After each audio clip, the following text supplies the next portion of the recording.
And welcome to the Javier Mendez podcast. We are just doing a quick review of UFC 305. Did it live up to your expectations? Any surprises? What was your overall thought of the card, Javier?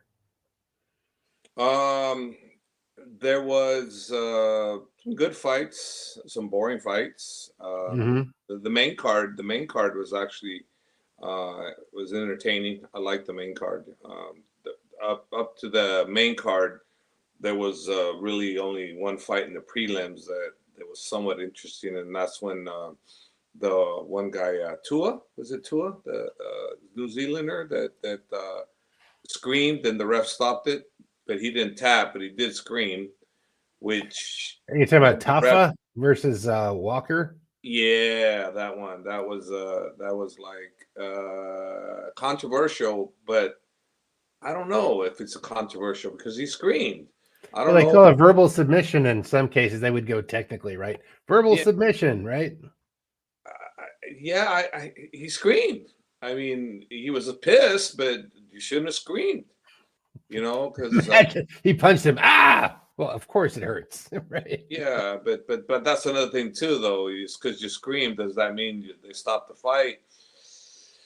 Well, the kind of submission he had, it's kind of, a year could be a year or longer on rehab or something like that, So I don't know. Maybe it's. I think it's justified. He screamed, So let's just Mhm. say I feel for the guy because you don't want to lose like that when it looked like if he would have stood up, second time around, after being taken down in the first round, looks if he would have got up, that he might have been able to do something, but he might have got taken down again too and got dominated like he did. So Right. I'm not quite sure how to look at that, but other than that, it was boring. The rest of the undercard was for me was boring. It was Johnny Walker's brother's debut, I think. Yeah, and this Walter Walker. Yeah. yeah, a big guy, man, real big guy. Wow, he's big. And then I guess Walker did a backflip or something off of a yacht. He was somewhere with someone at the yacht and he did a backflip, I guess. It's just funny what people write, right? It's like, Johnny Walker flips off, you know, backflips off a yacht, So that's, hey, and when you're somebody, people write about you and people pay attention. I read it, so They obviously, did have Chuck Liddell falling off somebody's boat into the harbor. He was like, I don't know, I don't know if he had a drink or if he was like lost his balance, but he fell into the water. I was on a boat that's kind of like Connor's, one of those Lamborghini boats. I was like, what? They're making news about this? You fall off a boat on your day off? You're not even fighting. Like, hey, that's news. Come on. So don't yeah, fall off any boats off. I'm just telling you, it'll show up. yeah. Well, that's the thing I'm trying to say is that things happen, and he okay, your brother won. You did backflip off a yacht. Okay, That's the news news. It's tonight. news. It's news. But the card itself, the main event, I thought was pretty good. I found it entertaining. We can Uh, work. We can work from there. Start with that. That Izzy. yeah. Did it look like Izzy was in control, or did it? Did you Well, let's not even feel go with Izzy first. Let's go with the prelims because the prelims were. I okay? mean, the main card. There were some good fights there. The first card was Rock'em Sock'em with Li Jingliang versus Carlos Paredes.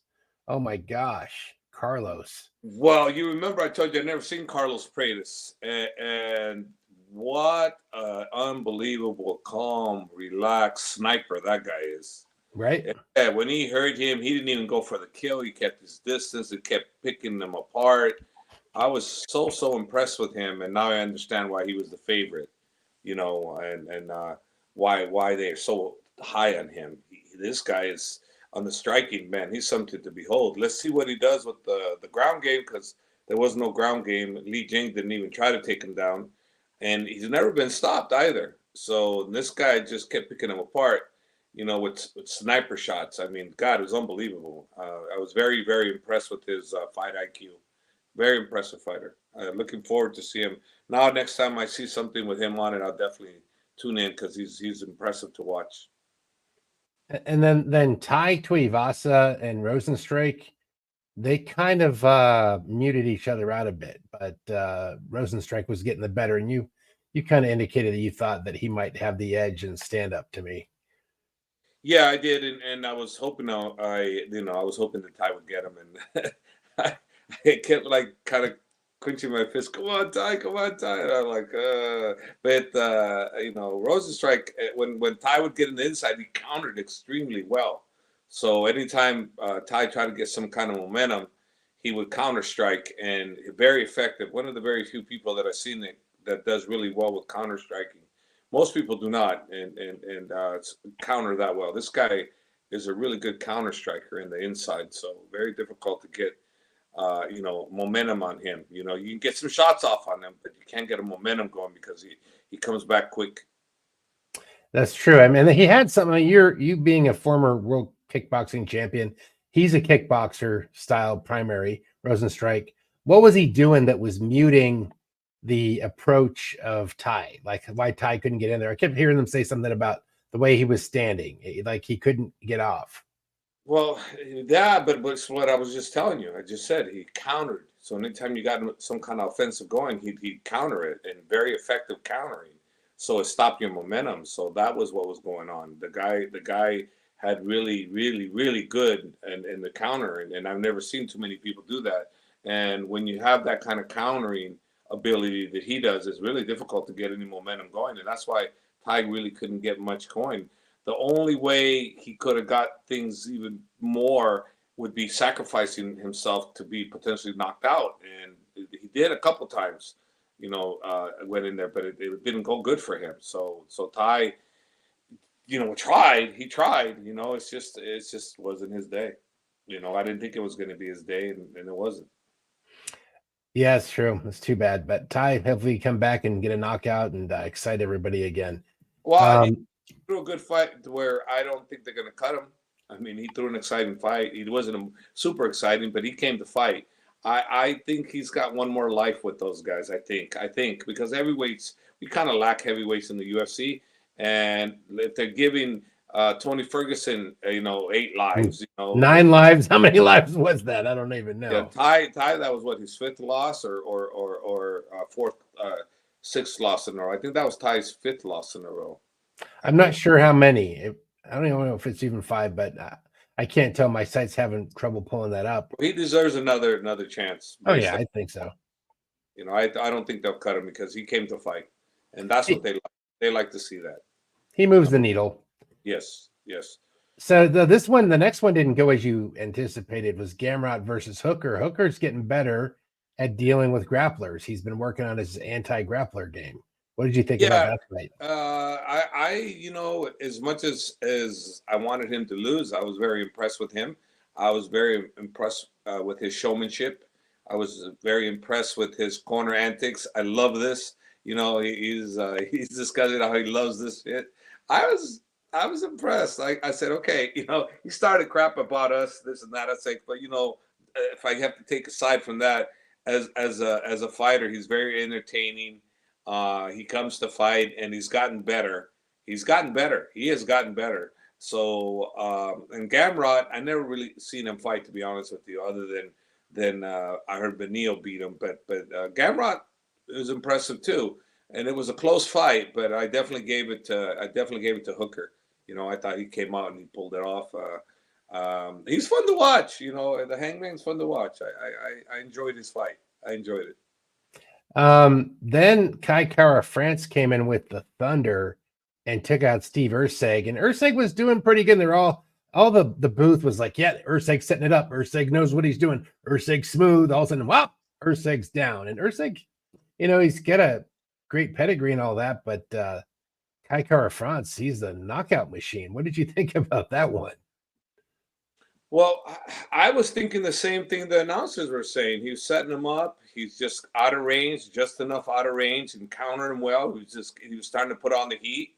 And but Kara's got he got some great power, and there's a reason why. When you got a guy that's that kind of power, one shot can take care of you, and one shot took care of it. So yeah, no, but that was a fun fight, and now I think, if I'm not mistaken, that earned him a title shot.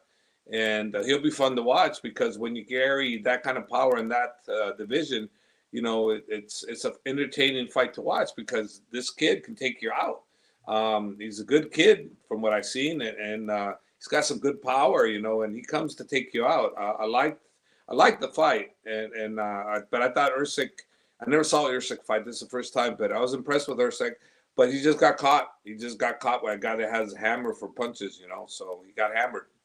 Yeah, the just explosive little, TNT Kai Kara fronts. He's dynamic. Um, the Israel versus Dricus, entertaining fight. And for a moment, you're thinking it looks like Israel's going to do it again, and then he wasn't going to do it again. And I was thinking towards the last rounds, like Dricus is probably going to come in with his Hail Mary somewhere, and he did. I don't know. I was just starting to feel it for some reason. It wasn't obvious momentum. What did you think about the way that fight was handled by Izzy when he was fighting Dricus?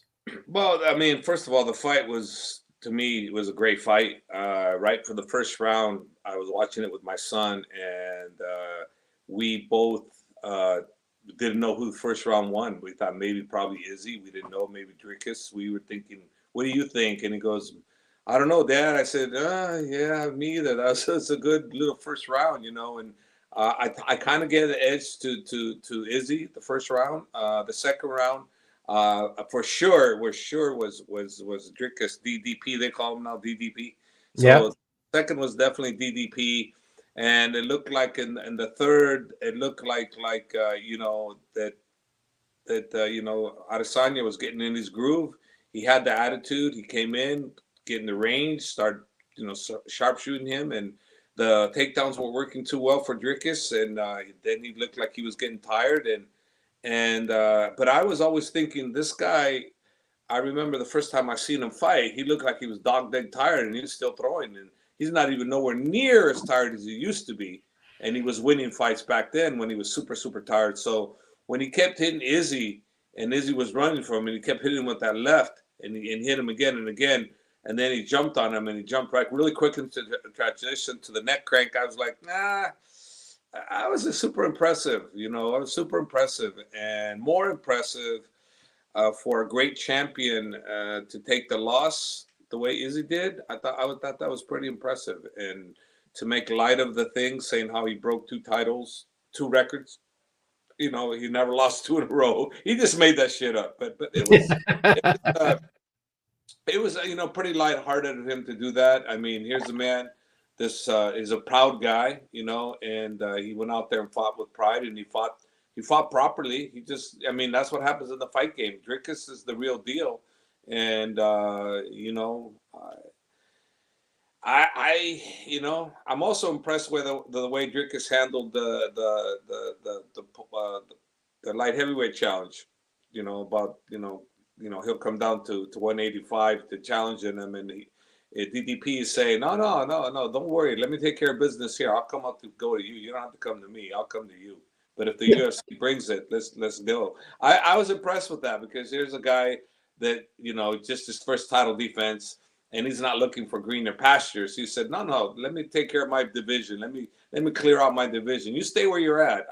Let me come after you, and we'll meet, if that's what you want, and I like him because it's not about opponents. It's about challenges, and all the challengers that are number 1, number 2, or in the top 5 that are getting that title opportunity. He's like, let's go, and that's what a champion should be. It shouldn't be, I want to fight this person, I want to fight that person. If you're the champion, the UFC tells you who they're going to offer. Your responsibility to say, let's go. When's the date?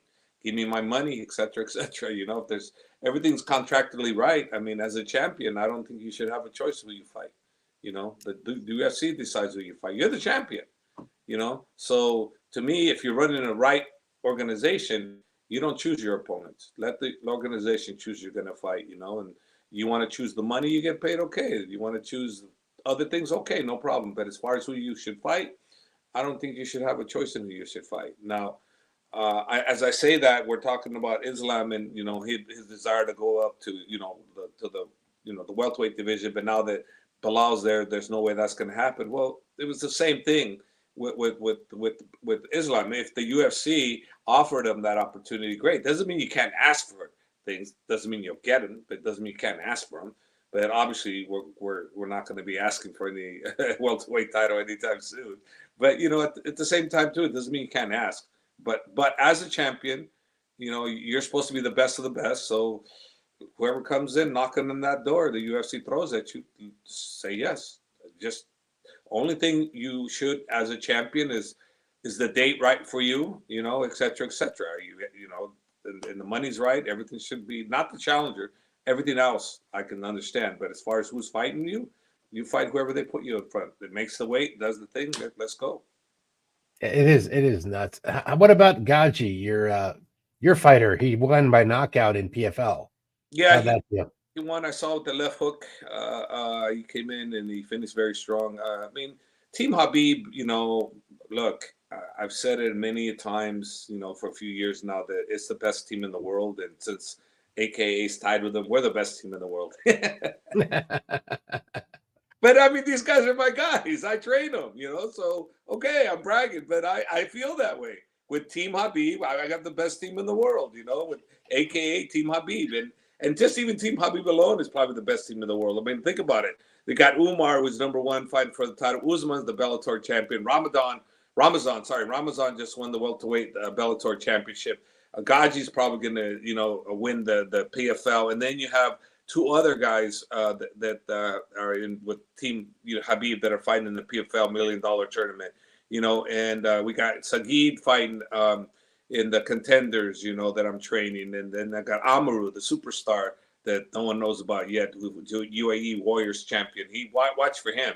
He's special. He is definitely special. And then you got Chanko, who's 6-0 now, I believe. He's he's with Team Habib, and he'll be fighting the contenders too. I mean, we have Shada. Shada is fighting Nathan Schulte in the PFL. I mean, there's so many guys, and then Emma Shafi's fighting with Usman. And bro, I'm telling you, Team Habib, Abdul Manap's gym in Dagestan, it's the top team in the world. And I'm proud to be with these guys, and I'm fortunate and lucky. It's kind of a way of luck. It's a way I got lucky with being with Habib, more than, is it my skill set? Is it what I bring to the table? Maybe, because I do bring something different to them. I do add something that no one else has been able to add to their team. So it may be that I'm that special ingredient that's needed for them, and more than anything, I think it's the loyalty and the bond and the love that we have for each other.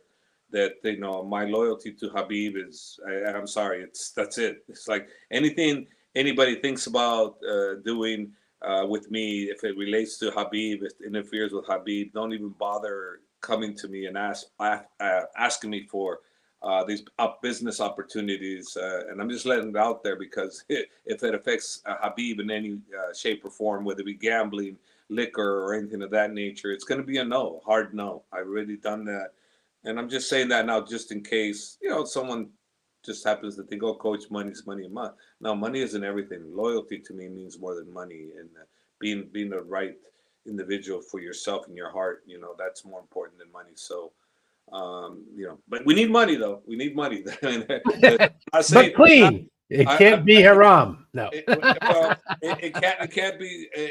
Maybe it's not considered haram for me because I'm not Muslim, but it is haram. But you're not going to counter the people you roll with. We're not going to be having a gambling on this site. It would be nice money, but the point is who you're with, and if you're not about it, then you would be doing a double standard. That's not you. It's kind of hard. It's kind of hard to go that route because I ride with those guys. Those guys I ride with life. So wherever they go, I go. And they've never broken their loyalty to me, and I've never broken my loyalty to them. At least not on purpose. If something's been done on either side, it's been accidental. Didn't think of it, that type of thing, but never on purpose. No, I love those guys. Wasn't it King Mo that introduced Habib to you, or recommended Habib come see you originally? It was King Mo that brought him down 100%. Yeah, he said I have these. Shout out to him. I have someone that wants to come down, and I just said for Mo, I said, Mo, for you, anybody, I don't care, bring whoever you want, because I didn't care. I wasn't interested in who he was talking about. I was not. I was just like, King Mo is my guy. and I love Mo, and I still do. Mo's a great human being, and he's just a beautiful person. And I just said, for Mo, anybody for you, it doesn't matter. So he goes, okay, cool, coach, cool. So then he brought him down, and that's how it started. It's King Mo. Isn't amazing? It's like you never know where it starts. At least we can trace the lineage. Like, how did Habib show up? King Yeah, Mo. That's amazing. King Mo brought him. Yeah. Because Habib was looking for a wrestle heavy gym. Yeah, With yeah, pretty and we much. had Daniel Cormier, we had King Mo, we had Cain Velasquez, we had a slew of Division One wrestlers there. Now, no, we don't have hardly any Division One wrestlers. They all flew the coop.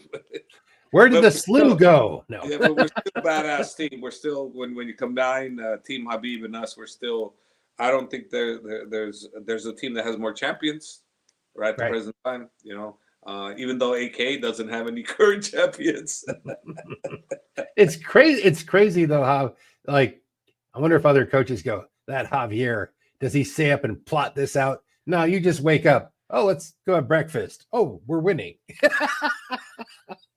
I'm giving you a hard time, but you know what I mean. Yeah, no, To me, it looks knowing you, it looks that simple, but I know you put your it is stuff in. plotted out. You do plan things. It's all matching the right fights, and having the right fighters and the right team environment. And Ali, in Rizwan, they do a fantastic job. With Team Habib, they're the ones that navigate and negotiate the fights. And Habib's involved in it too. It's not like Habib's not.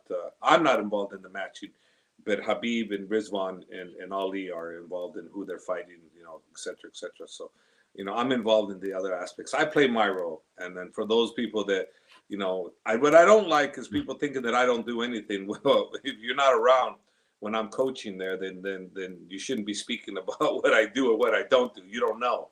So don't Right. assume, don't assume. So I hate people that assume that I'm nothing but a mentor, but that's the furthest from the truth. If I'm a mentor, then I'll just tell you that's all I do is a mentor, but I do a lot more than that.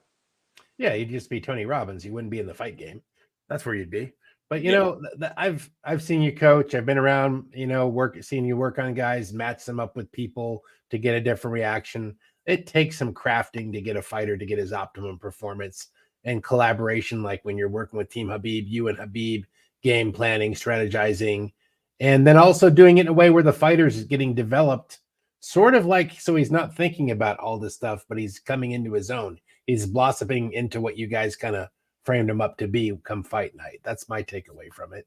Is that how yeah, it really goes down, would you say? yeah. A lot of that is truth. Yeah, I look.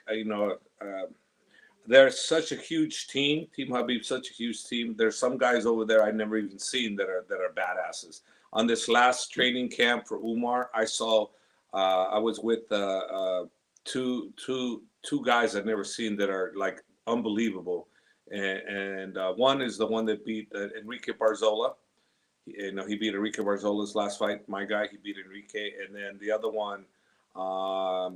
I forgot what's his name. I forgot the name. Renault is one of them, and the other one I forgot. But anyways, there's two of these guys I've never seen before, which I don't train them. I don't train them, Mhm. so I can't say I train those guys. So I'm not their coach, But they are Team Habib, But what I'm saying is they're so damn strong.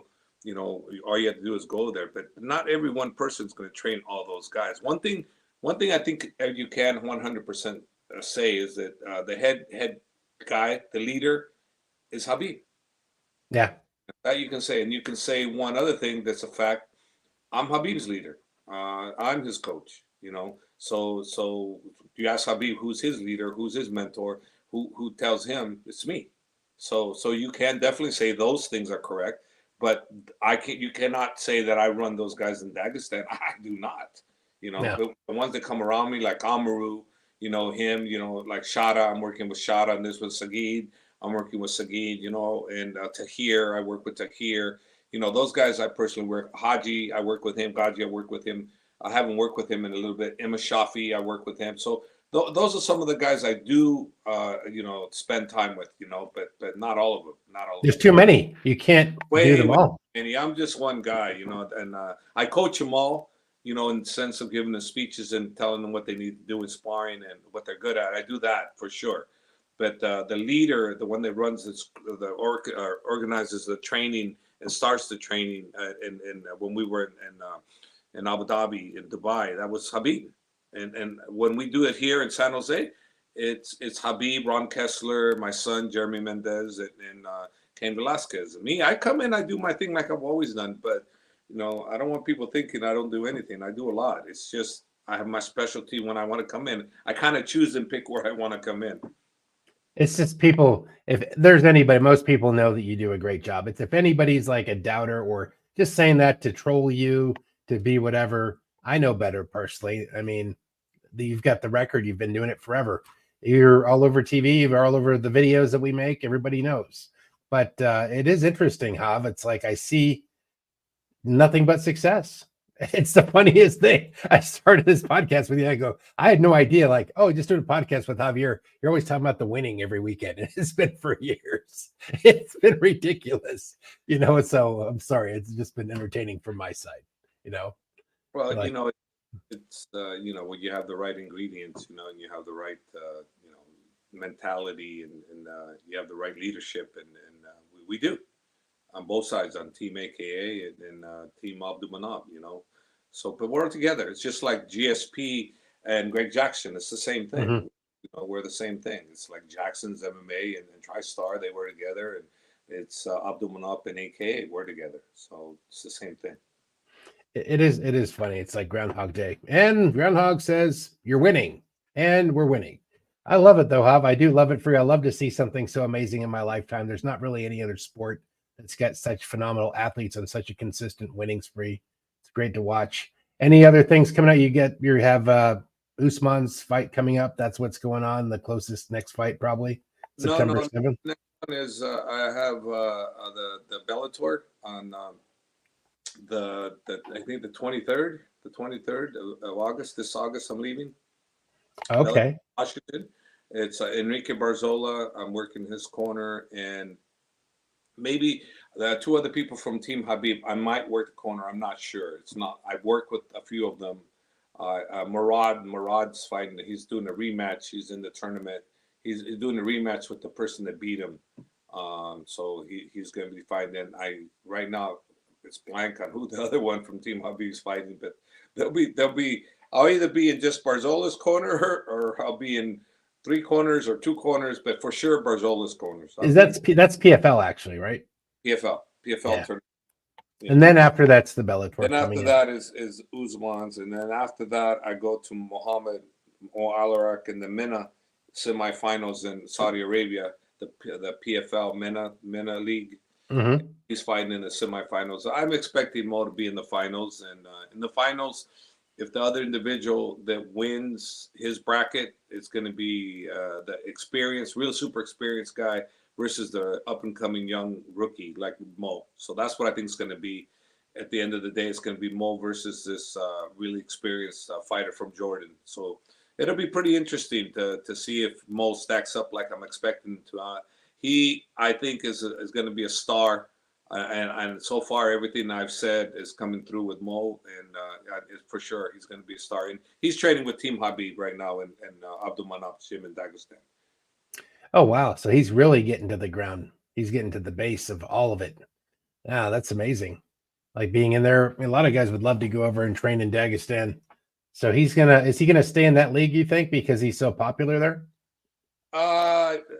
It's a small league and they're trying to build, so I don't know. Let's see what happens. If he wins this tournament, then it's going to be in the PFL tournament. So he'll definitely be staying in that. But let's see what happens, one step at a time, but for right now, he's Bellator. I mean, PFL. I hate to say Bellator, PFL. I mean, they're one and the same. Well, we'll get back to fan questions again soon, everybody. And thank you for tuning in. That was our quick review of the card. Thanks for your insight, Hav. Back to another week or so of training and a couple more fights, and then back overseas for you, huh? Yeah, I go back September 17th back to Abu Dhabi for about 2 months, and just trying to get in the tuna business, get the Javier's tuna, and then I'm working on a resort with my doctor friend, Dr. Aiku. We're doing a resort, and we're hoping we get a deal done with the Kapinski line. So it'll be like the Four Seasons. It'll hopefully be a Kapinski. Then we're looking for investors, to see, because obviously there's a major big projects, and I have many other projects that we're working on, but those are just two. And then the reality show. We're doing a reality show too, actually. You've been filming that for a while now, the reality show? No, we only done one day filming. We're gonna do one more. It's a pilot. It's just a pilot for a show. It's not actually by any network just yet, but it's a pilot. And Okay. a shooting, and then we'll go from there. But it should be, it's called MMA Life. We're doing that. I have many other things. I'm working on the book.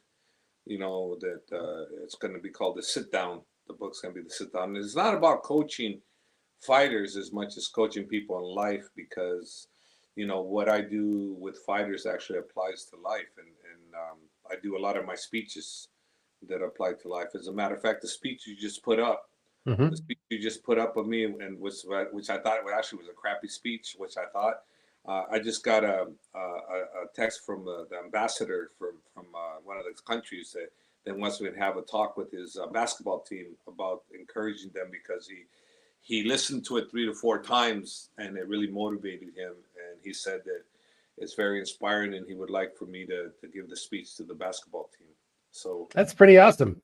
We just put up a video, and then how ambassadors call Javier. I love this. But anyway, so it's a good motivational speech. But that one in particular, I thought was horrible, because the reality show filmed that part, the one you just put up, and but they didn't film it. They were witness, the reality guys witnessed me do the speech, and I thought I blew it. But then you put it up, and I sent you that one. I shouldn't have sent you that one, but it's meant to be.